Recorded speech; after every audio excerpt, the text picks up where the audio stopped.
Bonjour à tous et bienvenue sur la chaîne d'autoplus.fr. Aujourd'hui, on est en Bavière, près d'Augsbourg en Allemagne, pour essayer un nouveau modèle de chez Mazda.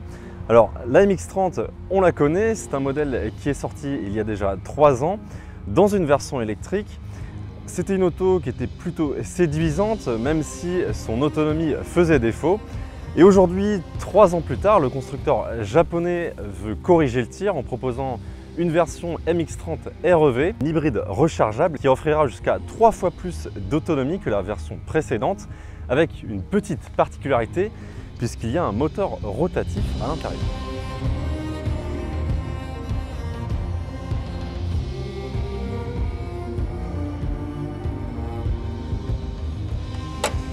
Alors pour transformer son modèle électrique en version hybride rechargeable, Mazda a opéré quelques changements sous le capot. Tout d'abord, la batterie a été remplacée. On n'a plus 35,5 kWh mais une plus petite batterie de 17,8 kWh. Le moteur électrique gagne également en puissance. Il passe de 145 à 170 chevaux. Et pour améliorer l'autonomie, les ingénieurs ont rajouté un moteur thermique qui va alimenter un générateur qui va lui-même donner de l'énergie soit pour recharger les batteries, soit pour alimenter le moteur électrique. La particularité, c'est qu'il s'agit bien d'un moteur rotatif, le premier depuis la RX-8 sortie en 2003. Alors il est bien plus petit, il fait 830 cm3 et il délivre seulement 72 chevaux. Donc les ingénieurs ont réussi la prouesse de loger tout ce beau monde sous le capot avec les 2 moteurs plus le générateur. Avec la batterie plus petite, ils ont également logé un réservoir de 50 litres sous le plancher pour maximiser l'autonomie. Sinon, en termes de design, cette MX-30, elle n'évolue quasiment pas depuis sa première version sortie en 2020. On est toujours sur un look de crossover urbain de 4,40 m de long, avec une poupe type fastback et quelques éléments de design assez caractéristiques de chez Mazda, avec notamment des feux à LED et un regard très acéré pour l'avant, et des feux à l'arrière tout en relief et entièrement à LED. Alors qu'est-ce qui caractérise cette MX-30 PHEV de sa sœur jumelle 100% électrique? On a un badge à l'arrière spécifique, on a évidemment la trappe à carburant, des jantes spécifiques à cette version, et sinon sur les ailes, on a un logo spécifique. Vous aurez remarqué la forme du moteur rotatif avec un E pour électrique à l'intérieur. Au niveau du volume de chargement, cette version n'évolue pas par rapport à celle 100% électrique. Le labo d'Autoplus avait mesuré 338 litres de volume de coffre. Et sinon, la dernière particularité de cette MX-30, c'est bien son système de portière antagoniste qui permet un accès facilité pour les occupants de la plage arrière.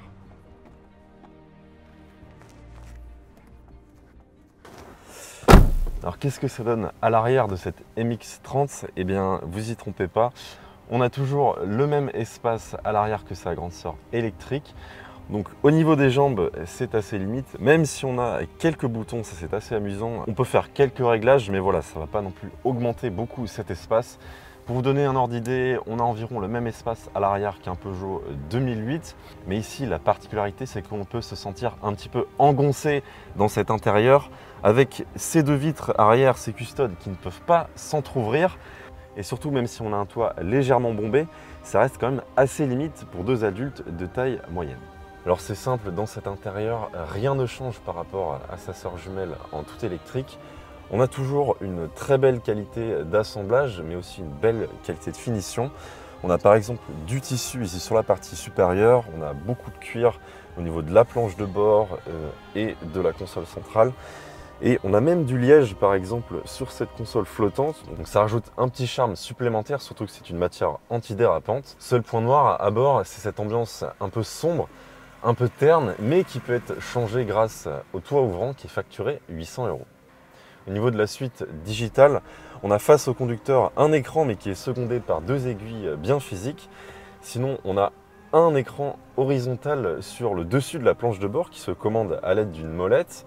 Et enfin, on a les commandes de climatisation qui se commandent au tout tactile, juste accessibles en bas de la console centrale. Et qu'est-ce que ça donne en termes de rangement? On a toujours autant de place avec un espace directement sous le coude, Au niveau de ces petits morceaux de liège, on peut poser 2 bouteilles. On a beaucoup d'espace sous la console flottante. Et on a un peu de place au niveau des contreportes. Et enfin aussi dans la boîte à gants.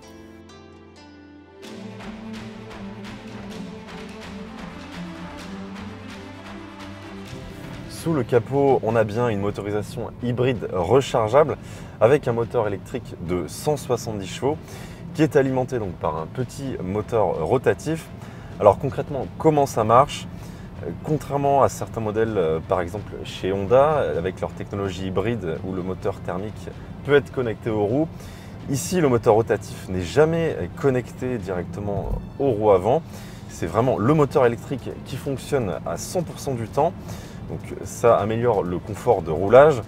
Alors en mode normal comme ici, on aura une batterie qui va se décharger jusqu'à environ 45% avec une consommation très faible. Le moteur rotatif va se mettre que très rarement en marche, on a environ 2-3 litres au 100.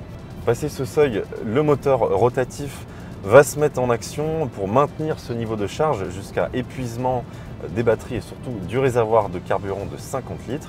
On a aussi un mode EV qui va forcer le roulage en 100% électrique. Donc l'auto va vider ses batteries, on aura environ jusqu'à 80 km d'autonomie. Dans un silence total, là, le moteur ne va jamais s'enclencher.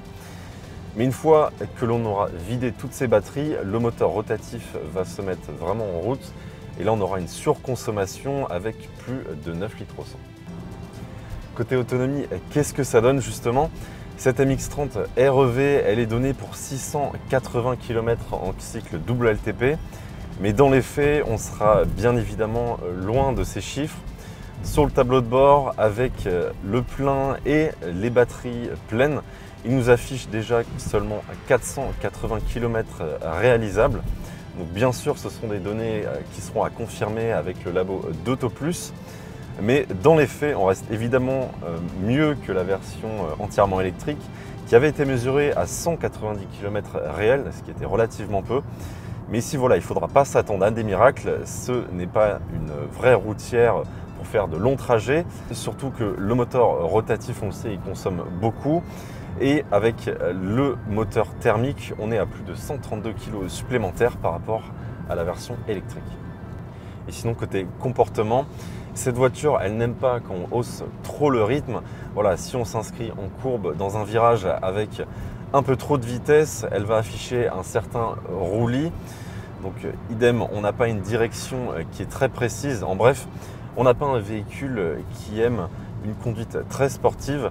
Ce MX-30, il est vraiment fait pour une conduite assez douce, d'autant que le confort est plutôt bon et on a une insonorisation qui est aussi assez bonne, même si le moteur rotatif peut être assez sonore. Voilà, quand on est surtout dans un mode de recharge, on va entendre un certain bourdonnement qui peut être un petit peu fatigant à la longue. Les Japonais ne font décidément rien comme les autres en ressuscitant le moteur rotatif sous le capot de ce MX-30 REV. Donc, alors, au global, on a une auto qui est quand même assez séduisante avec une technologie intéressante. On aura une autonomie qui est améliorée par rapport à sa version électrique sortie 3 ans plus tôt. Mais voilà, elle ne fera pas non plus des miracles côté autonomie. Donc, Mazda a vraiment sorti cette version pour les clients qui apprécient la conduite en tout électrique avec un certain confort de roulage, mais qui étaient réticents à l'autonomie de l'électrique. Et enfin, côté tarif, il faut savoir qu'il y aura 3 finitions disponibles, dont une édition de lancement un peu plus chère. Mais la version d'entrée de gamme commencera à partir de 38 250 €.